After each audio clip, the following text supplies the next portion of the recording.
পাখি সুখে আনন্দতে বেসেছিল বাসা। তার পাখিটার নাম ছিল টিয়া পাখি। টিয়া পাখিটা যখন আমি কিনে নিয়ে আসি বাজার থেকে, সে অতি ভালো জন্যতে সুখে ঘর বাড়িতে থাকতো।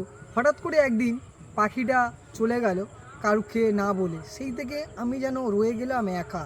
আচ্ছা, বলতে পারবে তোমরা পাখিটা বন্ধুরা কি বা কে ছিল পাখিটা?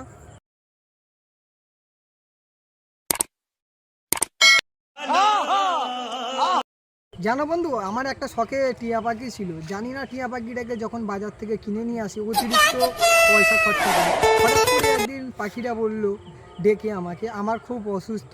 হঠাৎ করে তাকে যখন চিকিৎসা করা হচ্ছিল, হঠাৎ করে সেই পাখিটা ছেড়ে মধ্যিখানে হাত ছেড়ে চলে গেল।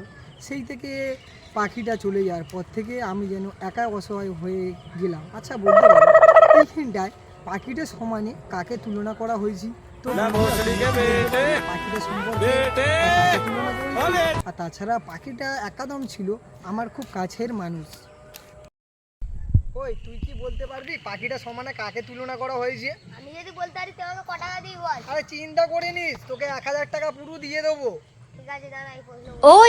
আরে তুই বলতে পারবি না, তুই আবার কি বলবি? তুই দাঁড়া আমার বুকের পাটা আছে, আমি বল দেবো। দেখ শালা, তোর বুকের পাটা আছে? উড়ি বাস। আচ্ছা ঠিক আছে, তুই দেখি বল তো দেখি পাখিটার সমানে কাকে তুলনা করা হয়েছে এইখানটায়।